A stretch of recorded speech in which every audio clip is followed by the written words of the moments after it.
아멘. 예, 오늘 본문에서는 예수님께서 드디어 체포를 당하십니다. 예수님을 체포하기 위해서 여러 사람들이 겟세마네 동산으로 왔습니다. 로마 군인들이 왔고 유대인들이 왔는데 그 유대인들은 대제사장들과 바리새인들이 보낸 조금 아래 사람들이었습니다. 그리고 예수님을 팔아넘긴 예수님의 제자 가룟 유다도 함께 왔습니다. 등불을 들고 예수님을 찾으려고 왔고 여러 가지 무기로 무장을 하고 예수님을 찾아 밤에 그 겟세마네 동산으로 찾아온 것입니다. 예수님께서는 기도하시던 중이었고 그 가운데 이 사람들이 도착해서 당연히 제자들과 조금 충돌이 있었습니다. 물리적인 충돌도 생겼습니다. 흥분한 베드로가 벌떡 일어나서 순간적으로 칼을 빼서 유대인들이 보낸 그 아랫사람 중에 한 사람 말고라고 하는 사람의 오른편 귀를 잘라내버린 것입니다. 우리가 아는 것처럼 그때 예수님께서는 베드로를 말리시고 그 칼을 다시 집어넣으라고 하시면서 베드로가 잘라버린 그 말고라고 하는 사람의 오른편 귀를 다시 들어서 다시 붙여주셨습니다. 그러면서 베드로에게 말씀하시기를 칼을 쓰는 자는 다시 칼로 망할 수밖에 없다 하는 것을 가르쳐 주셨습니다.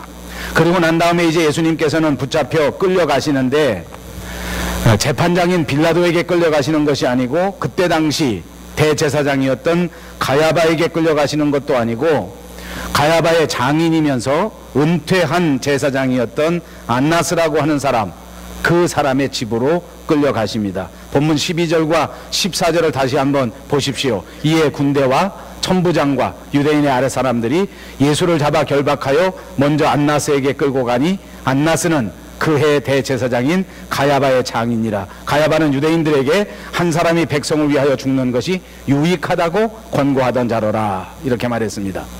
오늘 본문을 보니까 예수님께서는 재판을 받으시는데 이토록 법적인 재판만 받으시는 것이 아니라 또 다른 재판, 그러니까 두 가지 재판을 받고 계시는 것입니다. 종교 재판이라고 말할 수 있는데 그냥 사법적인 법대로 한다고 하면 당연히 빌라도의 법정에 끌려가거나 로마의 법정에 끌려가서 재판을 받으셔야 하는데 안나스에게 끌려가고 그 다음에 가야바에게 또 끌려가시게 된 것입니다. 이것은 유대인들이 예수님을 붙잡아서 사법적인 재판을 하기 이전에 종교적인 재판을 시도한 것입니다. 물론 이 종교 재판도 받으셨고 나중에 사법적인 법정 재판도 당연히 받으셨습니다. 그러나 우리가 아는 것처럼 로마의 법정에서 시행된 이 사법적인 재판에서는 예수님이 하나도 죄가 없다, 예수님을 구속하거나 예수님을 심판할 수 있는 죄목을 발견할 수 없다, 이렇게 발견된 것도 우리가 잘 알고 있습니다. 이 안나스라고 하는 사람은 당시에 아나니아라고 불리우기도 하고 때로는 하난이라고 불리우기도 했던 은퇴한 대제사장입니다. 은퇴했는데 자기 사위 가야바라고 하는 사람을 다시 제사장 자리에 앉혔습니다. 역사적으로 보면 이 가야바뿐만 아니라 5 자녀들을 다 순서대로 대제사장의 자리에 앉혔습니다. 그러니까 자기는 은퇴를 했지만 계속해서 자기 아들 또는 자기 사위를 대제사장으로 앉히고 뒤에서 훨씬 더 막강한 실권을 행사하던 자가 바로 이 안나스라고 하는 사람입니다. 그러니까 예수님을 잡아서 재판을 치르고 예수님을 십자가 위에 죽인 여러 나쁜 사람들 가운데 가장 중요한 인물이 바로 오늘 안나스라고 해도 과언이 아닙니다. 점잖게 말해서 주동자지, 진짜 우리가 하는 말로 하면 진짜 나쁜 놈, 정말 나쁜 놈이 바로 안나스라고 하는 사람입니다. 그는 예수님을 붙잡았을 때 가장 먼저 불러오게 만들었고 예수님을 제일 먼저 신문했습니다. 그렇게 신문하면서 자기가 신문한 모든 내용들이 앞으로 예수님을 재판하는 종교 재판에서 가이드라인이 될 수 있도록 만들어준 것입니다. 그러니까 자기가 함정을 파고 예수님을 질문하고 그 다음 가야바라든지 그 다음 여러 종교 지도자들이 허수아비처럼 자기 뜻대로 예수님을 재판할 수 있도록 그렇게 여러 가지를 조작한 사람들입니다. 그러니까 예수님이 십자가를 질 수밖에 없도록 만든 가장 중요한 장본인 바로 그 사람입니다. 자, 이 안나스는 예수님을 향해서 2 가지를 묻습니다. 오늘 본문 19절에 보니까 대제사장이 예수에게 그의 제자들과 그리고 그의 교훈에 대하여 물었다, 이렇게 기록하고 있습니다. 2 가지 질문입니다. 하나는 제자들에 대한 질문, 그리고 2 번째는 무엇을 가르쳤느냐, 주님이 가르쳐 주신 교훈, 이것이 질문입니다. 여기에 대해서 답변하라, 그 말입니다. 자, 안나스라고 하는 사람이 가졌던 가장 궁금한 점, 그것은 바로 제자들에 관한 상황이었습니다. 이것은 제자가 어떤 사람 누구다 하는 것을 말하는 것은 아니지 않겠습니까? 이미 예수님의 제자가 누구인지는 다 파악하고 있었는데 예수님에게 여기에 대하여 진술하라 하는 것은 바로 예수님의 제자들의 수준이 어느 정도 되는가 하는 것을 듣고 싶었던 것입니다. 저는 목회자로서 쭉 심호해 왔지만 목사가 된 이후부터 근 30여 년 동안 계속해서 가르치는 일에 종사해 왔습니다. 일종의 교육자라고 해도 과언이 아닐 것입니다. 그래서 저는 교육에 대하여 관심이 많습니다. 왜 예수님께서 이 제자들을 가르칠 때 한꺼번에 확실하게 가르쳐주지 아니하시고 이 제자들을 이렇게 여러 가지 일들을 겪게 만드시고 여러 가지 우여곡절 끝에서 훈련을 거듭하신 다음에야 3년이 훨씬 지난 다음에야 예수님 뜻에 합당한 하나님 나라에 합당한 일꾼으로 만드셨을까? 왜 예수님이라고 하면 교육 방법을 확실하게 동원하셔서 한 번에 확실하게 가르치시지 않으셨을까라는 그런 생각을 많이 한 적이 있었습니다. 여러분, 그런데 오늘 이 대목에서 보니까 정말 하나님은 지혜로우신 분이십니다. 만약 예수님의 제자들이 지금 이 순간 예수님이 붙들려가는 그 순간에 아주 완벽한 수준에 도달해서 목회학 박사쯤 됐다고 하면 아마 예수님과 함께 더불어서 다 붙들려서 안나스에게 죽을 수밖에 없었을 것입니다. 아직 예수님의 제자들의 마음속에는 불꽃 같은 주님의 사랑이 자리 잡고 있었지만 그러나 완벽한 수준에 이르는 것은 아니었습니다. 안나스는 가장 궁금한 것이 과연 예수님만 잡아 죽이면 이 모든 일들이 끝날 것인가, 아니면 예수님의 제자들의 수준이 예수님과 비슷해서 과연 예수님을 죽이고 난 다음에도 예수님의 제자들 때문에 이 사회에 큰 문제가 계속될 것인가 하는 것에 대하여 궁금하게 생각해 보았다는 것입니다. 여러분, 이 대목에서 우리는 한 번 더 생각해 봅니다. 우리는 과연 어떤 수준인가? 나는 과연 어떤 제자인가? 여러분, 우리 한 사람 한 사람이 어느 정도의 수준이 되는지를 깊이 생각해 보시기 바랍니다. 여러분들이 속한 여러분 가족들 가운데 과연 여러분은 어떤 수준에 있는 사람입니까? 과연 여러분 한 사람 때문에 여러분의 가정이 든든해지고, 여러분 한 사람 때문에 여러분의 가정이 늘 행복하고, 여러분 한 사람 때문에 여러분 가족이 정말 비전이 생겼다고 하면 여러분은 예수님 수준에 근접한 성숙한 제자일 것입니다. 그러나 여러분은 있으나 마나 아무런 영향력이 없다고 하면 그건 정말 심각한 문제입니다. 여러분, 안나스는 제가 말한 것처럼 이 세상에서 가장 나쁜 놈, 예수님을 잡아 죽이는데 가장 역할을 한 그런 사람, 인고의 가치도 없는 사람이 분명하지만 그러나 문제의 핵심만큼은 정확하게 보고 있었습니다. 제자들의 역량이야말로 앞으로 기독교회가 어떻게 될 것인가를 좌우하는 가장 중요한 원인이 된다고 하는 것을 알고 있었다, 그 말입니다. 그렇습니다. 제자들의 역량이 앞으로 기독교회가 어떻게 되느냐 하는 것에 직결되는 문제입니다. 그러므로 저와 여러분 한 사람 한 사람의 능력이야말로, 우리들 한 사람 한 사람의 믿음이야말로 우리 교회의 앞날을 좌우하는 가장 중요한 조건이 된다고 하는 사실을 꼭 기억하시기를 바랍니다. 그리고 사랑하는 여러분, 여러분들을 축복합니다. 여러분 모두 큰 영향력이 있는 예수 그리스도의 제자들이 다 되시기를 주님의 이름으로 축복합니다. 그래서 여러분 때문에 여러분의 가정이 축복받고, 여러분의 가정이 정말 비전이 있고, 여러분이 속한 교회가 앞날이 든든해지는 위대한 역사가 꼭 있으시기를 바랍니다. 그리고 또 안나스는 주님의 교훈에 대하여 진술하라고 말합니다. 무엇을 가르쳤는가 하는 것입니다. 이것도 순수하게 어떤 것을 가르쳤느냐 하는 것을 묻는 것은 아닐 것입니다. 이것은 꼬투리를 잡으려고 하는 질문입니다. 그리고 사실은 마음속에 이미 예수님의 가르침에 대하여 꼬투리를 다 잡고 있었습니다. 평상시에 예수님이 다니시면서 하신 설교의 내용, 평상시에 다니면서 가르친 모든 내용을 붙들고 이것을 꼬투리를 잡았기를 이렇게 잡았습니다. 이것은 분명히 성전을 모독한 성전 모독죄다. 성전을 헐어버려라, 내가 70일 만에 다시 짓는다. 이 말이야말로 꼬투리 잡기에 얼마나 좋습니까? 우리는 생명보다도 더 소중하게 여기는 예루살렘 성전인데 예수님은 그 성전을 헐면 사흘 만에 다시 짓겠다고 하셨으니 이것을 꼬투리 잡아 죽이겠다는 것 아닙니까? 그리고 또 꼬투리가 있었습니다. 예수님은 신성을 모독한 신성 모독죄를 지었다. 예수님이 하나님의 아들이라고 한 것은 정말로 참남한 신성 모독죄가 아니냐? 예수님에게 또 꼬투리가 있습니다. 그것은 왕권에 대한 도전이다.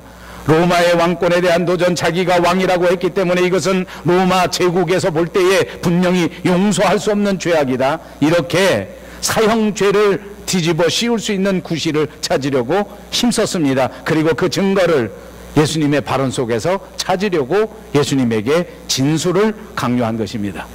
이 안낫의 질문에 대하여 예수님은 대답하셨습니다. 오늘 대답을 보니까 첫 번째 질문, 제자들의 수준에 대하여는 아무 대답이 없습니다. 일체 함구하신 것입니다.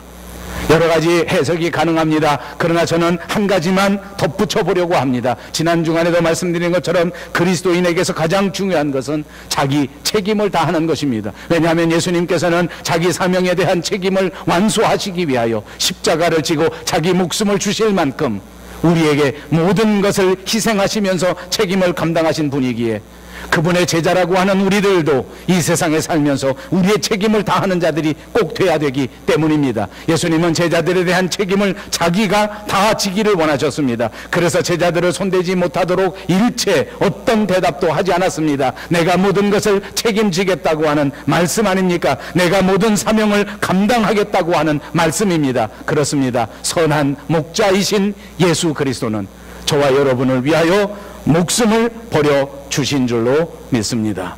그리고 주님의 교훈에 대한 대답도 이렇게 대답하셨습니다. 예수님의 교훈은 감추어진 것이 없다.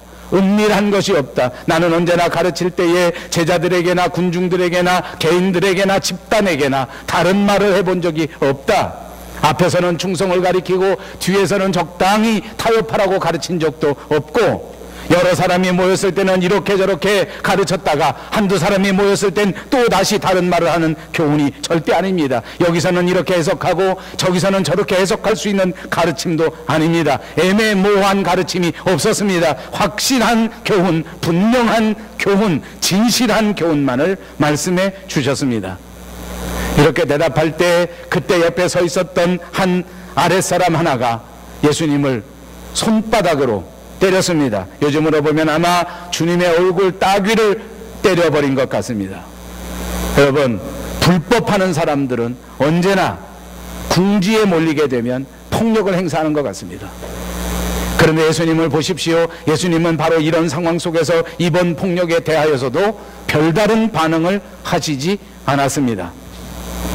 그리고 난 다음 안나스는 가야바에게로 예수님을 보내버렸습니다. 가야바는 현재 대제사장이었으므로 직책상 산헤드린 공회의 의장입니다. 당시의 공회라고 하는 것은 요즘 우리나라 국회보다 훨씬 더 막강한 권력을 가진 단체였습니다. 그러므로 그들은 종교적으로도 모든 법을 정할 수 있었고 사법적인 면에서도 여러 가지 권한을 가지고 있었던 그런 단체였고, 그 단체 장을 겸임하는 가야바에게 보낸 것입니다. 자, 이제 주님은 어떻게 되겠습니까? 주님은 가야바로 보내져서 드디어 예수님께서 지고 가실 십자가의 길로 들어서시게 된 것입니다. 예수님이 오늘 재판을 받고 십자가의 길로 걸어가시는 이 십자가의 길은 어떤 길입니까? 이미 하늘에 계신 우리 아버지께서 정해놓으신 길입니다.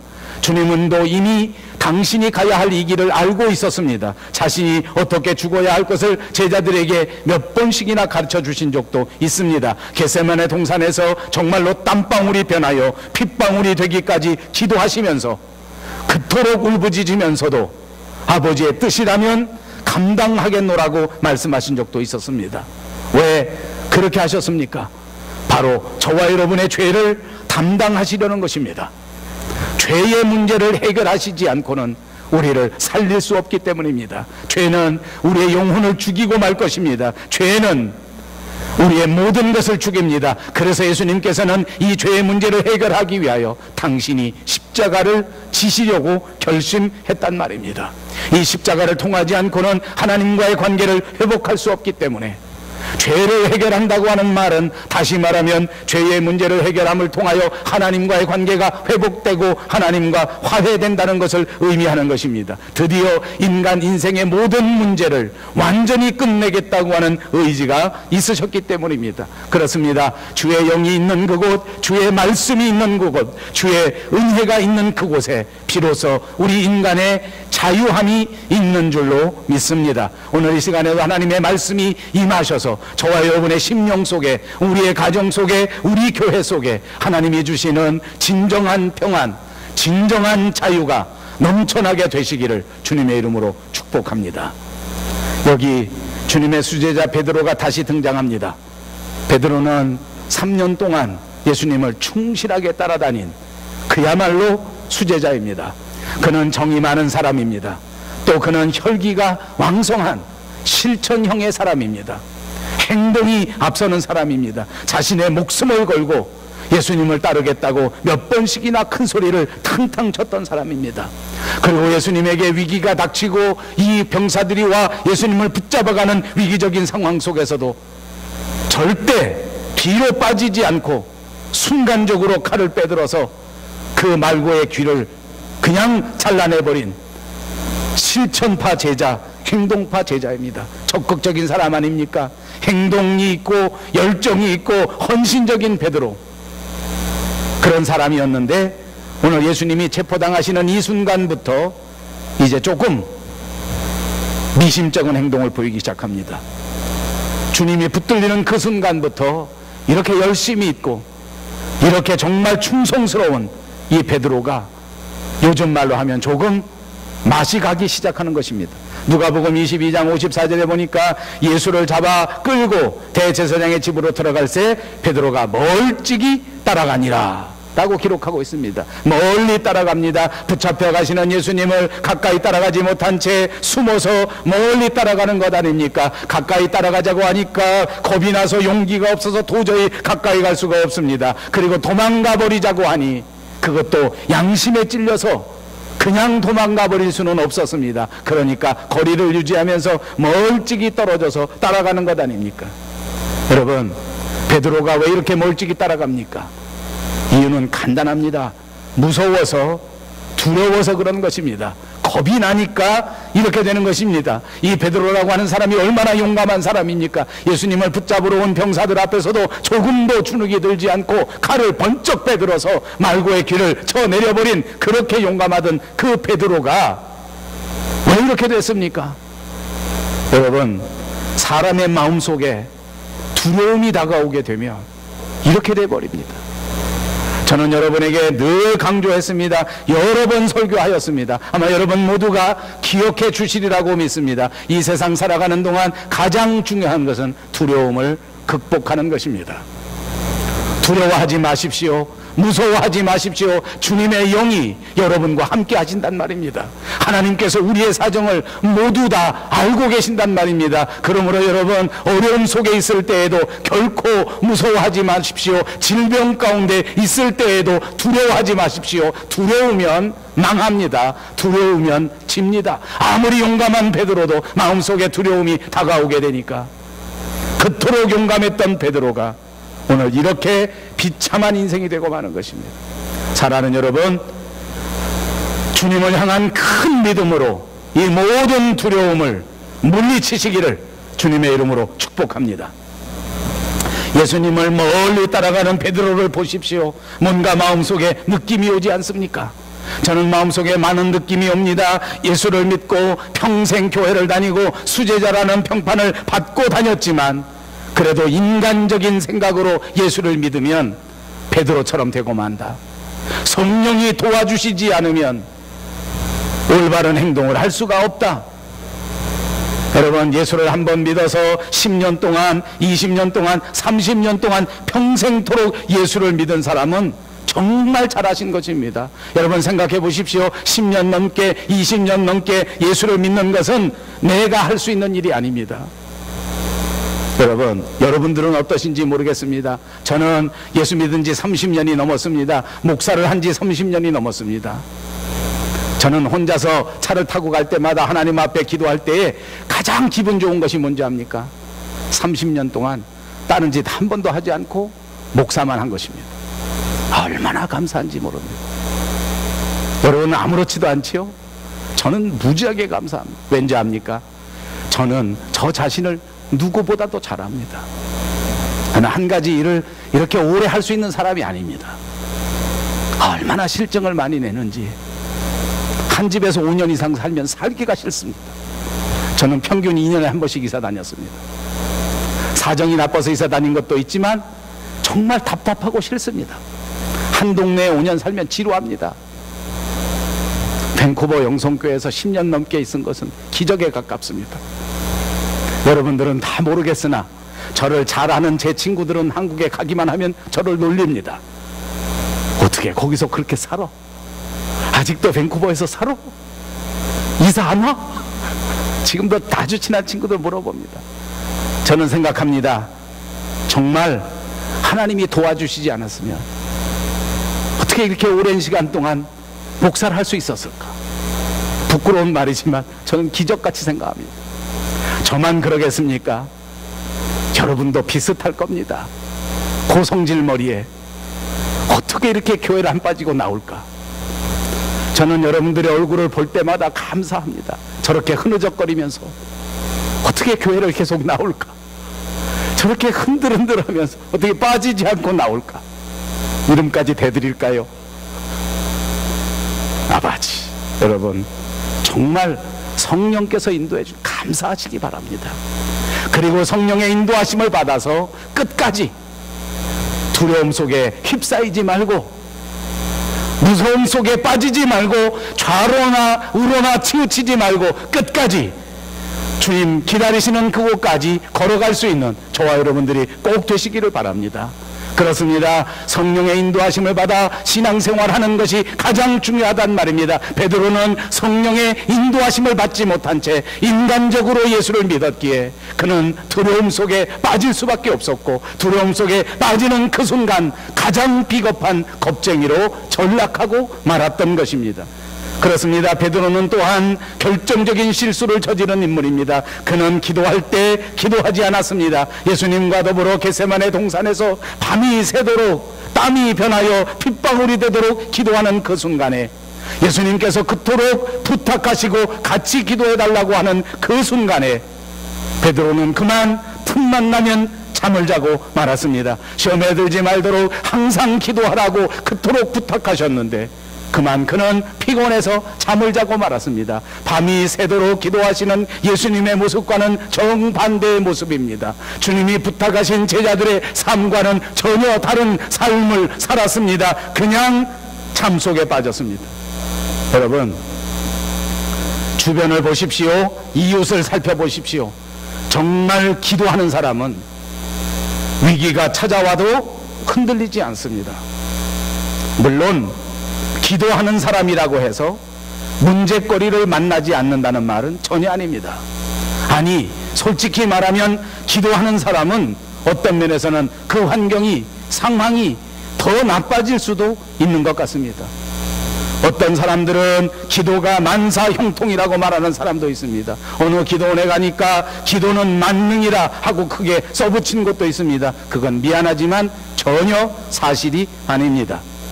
기도한다고 해서 모든 어려운 문제가 없어져 버리고 모든 환경이 무조건 좋아진다는 말은 절대 아닙니다. 그러나 기도하면 어떤 상황에서도 흔들리지 않고 견뎌낼 수 있다고 하는 말, 이 말은 분명히 진리인 줄로 믿습니다. 예수님은 땀 흘려 기도하시는 그 순간에 베드로는 잠을 잤습니다. 그러다가 예수님을 잡으러 군사들이 찾아왔을 때에 벌떡 일어나서 칼을 휘두르는 충동적인 행동을 하게 되었습니다. 여러분, 기도하지 않으면 베드로처럼 이렇게 충동적으로 인생을 살 수밖에 없다는 것입니다. 충동적인 행동은 당연히 나쁜 결과를 낳게 되는 것입니다. 여러분, 오늘은 정말 살인적으로 덥습니다. 여러분 어떠신지 몰라도 저는 컴퓨터에 보니까 오늘 최고 온도가 36도라고 합니다. 제 기억에는 이렇게 일주일 넘게 30도가 계속 넘은 그런 기후가 이 나라에 있었는지 없었는지 잘 모르겠습니다. 이렇게 더운 날도 있습니다. 우리가 살아가는 인생에는 봄, 여름, 가을 그리고 겨울이 있습니다. 인생이 매일 똑같은 것은 아닙니다. 매일 따뜻한 것은 아닙니다. 매일 추운 것도 아닙니다. 어떨 때에는 정말 살을 에이는 것 같은 추위가 우리 인생에 찾아올 수 있고, 어떨 때는 오늘처럼 땀이 벌벌 나는 견딜 수 없는 이런 더위가 우리에게 찾아올 수 있다는 말입니다. 그러나 여러분, 기도로 준비하고 기도로서 무장하고 있으면, 믿음을 튼튼히 하고 있으면 이런 상황 속에서도 넉넉히 극복하고 견디고 이기고 남는 줄로 믿습니다. 평상시에는 용감했던 베드로가 갑자기 두려움과 공포에 사로잡히게 되니까 계집 종 하나를 보고도 무서워서 펄펄 떱니다. 그토록 용감했던 베드로가 가야바 대제사장의 집 문턱 하나를 자기 스스로 넘지를 못합니다. 문을 지키는 여자 하나가 베드로를 보고 너 예수님의 제자 아니냐 하고 지적하지 않았습니까? 그러니까 어떻게 대답합니까? 아니라. 겁을 먹기 시작하니까 아무것도 아닌 상황인데 쩔쩔매는 것입니다. 아무것도 아닌 상황에 그냥 흥분해서 어쩔 줄 모릅니다. 기도해야 될 중요한 시간에 기도하지 못하고 잠만 잤기 때문에 이 베드로의 인생은 준비되지 못한 인생이 되고 만 것입니다. 이 베드로의 인생은 결코 기대할 수 없는 인생이 되고 만 것입니다. 여러분 명심하십시오. 우리가 살아가야 할 인생은 봄, 여름, 가을, 겨울의 인생입니다. 여러분 모두의 인생 가운데 계속해서 평탄한 인생이 아니란 말입니다. 여러분 누구나 어려움을 당할 수 있습니다. 여러분이 만나야 할 어려움과 난관과 이런 것들은 한두 가지가 아닙니다. 보십시오. 우리 조국에서는 메르스라고 하는 질병 때문에 얼마나 많은 사람들이 고통 속에 빠져 있는지 모릅니다. 다행히 지금은 조금 진정된 것 같습니다. 얼마나 감사합니까? 여러분, 그러나 명심하십시오. 메르스가 끝났다고 해서 인간의 질병 문제가 끝난 것은 결코 아니지 않습니까? 우리는 그러므로 날마다 예수 그리스도와 더불어 하나님과 대화를 나누는 자들이 되어야 합니다. 하나님의 의견을 듣고 하나님의 말씀을 듣고 하나님의 생각을 듣고 하나님의 계획을 듣고 하나님과 소통하지 아니하면 우리도 베드로처럼 넘어지고 쓰러지고 말 것이기 때문입니다. 하나님과 대화를 나누고 예수님의 뜻을 깨닫고 산다고 하면 그때에는 어떤 환난이 와도 어떤 질병이 와도 이것을 극복하고 이겨낼 수 있는 줄로 믿습니다. 사랑하는 여러분, 고난이나 핍박은 당연히 우리 인생에 다가오는 것입니다. 그 위기를 두려워하지 마십시오. 무서워하지 마십시오. 오히려 이 고난의 순간에 예수님 앞에 기도하시고 하나님 앞에 기도하셔서 하나님과의 대화에 임하십시오. 그러면 하나님께서 지혜를 주십니다. 하나님께서 다시 한번 우리 마음속에 이겨낼 수 있는 용기를 주실 줄로 믿습니다. 저는 주일학교를 졸업하는 우리 학생들에게도 마음속에 불꽃 같은 믿음을 회복하라고 권면해 주었습니다. 저는 이 설교의 마지막을 여러분 마음속에 불꽃 같은 믿음, 소망, 사랑을 회복할 수 있는 여러분들이 꼭 되시기를 권면합니다. 사랑이 있으면 이 모든 것을 극복할 수 있기 때문입니다.